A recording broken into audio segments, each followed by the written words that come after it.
She lived in the house of a prophet. She heard the warnings with her own ears, and she still chose the side of the very people who were about to be destroyed. When judgment fell on her city, she was the only member of her household left behind. This is the untold story of Prophet Lut's wife, the woman who had everything she needed to be saved and lost it all in one single night. Stay with me, because her story is a warning every single one of us needs to hear. If you haven't already, hit subscribe and turn on notifications right now, because this channel is breaking down the deepest details of these prophetic stories, and you don't want to miss what comes next. Who was she in both the Quran and the Bible? Lut's wife is never given a specific name in the main text, though some traditions refer to her as Wila or Waliha. What we do know for certain is that she was married to a prophet of God, living inside a household that stood completely apart from the corruption surrounding it. She was an outsider hearing about Lut's message secondhand. She lived it every single day under the same roof, a divided household. Here is what makes her story so haunting. The Quran describes her directly as a woman who betrayed her prophet husband, not through violence or open rebellion, but through quiet disloyalty. She wasn't punished for a single mistake. She was punished for where her loyalty truly stood. While Lut called his people to righteousness, his own wife's heart remained tied to the very society he was warning against.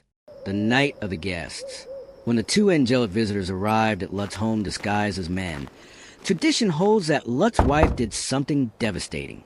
She secretly signaled to people outside that attractive strangers had entered the house. Some accounts describe her going to the rooftop or lighting a signal, effectively alerting the mob that gathered moments later, demanding Lut hand over his guests. She wasn't a passive bystander in the story. She was, in her own quiet way, complicit in the danger that followed. Why she was left behind. When the angels finally revealed the coming destruction to Lut, they gave him one urgent command: take your family and leave before sunrise, and do not look back. But his wife was excluded from that protection. The Quran states plainly that she was destined to be among those who stayed behind. This wasn't a random accident. It was a direct result of where her heart had already chosen to remain long before that final night arrived. The moment of destruction. As Lut led his daughters out into the darkness, his wife lagged behind, in the biblical account. She looks back at the burning city despite the clear warning not to, and she's turned into a pillar of salt in that very instant. In Islamic tradition, the emphasis isn't on the act of looking back itself, but on the fact that she never truly left the city in her heart to begin with. Either way, when the stones fell and the land was overturned, she was struck down along with the very people she had quietly protected. The deeper lesson. This is the part of the story that hits the hardest. Being married to a prophet, living inside a righteous household, hearing the truth directly with your own ears, none of that automatically saves you. The Quran uses her story, alongside the wife of Prophet Lut, as a direct example that closeness to a righteous person means nothing without genuine personal conviction. Family ties, proximity, and outward association could not protect her when her true loyalty was elsewhere. Why this matters today. In 2026, the story still cuts deep.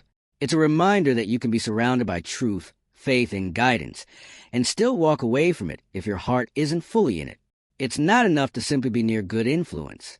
Real conviction has to come from within.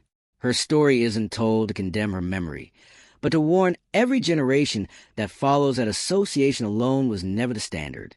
Prophet Lut's wife had every advantage a person could ask for, and she still became one of the most sobering warnings in Scripture. If this story made you think, make sure you're subscribed, because next week we're uncovering another overlooked figure from these stories that you need to hear about. Drop a comment and tell me what you think her real motive was. I'll see you in the next video.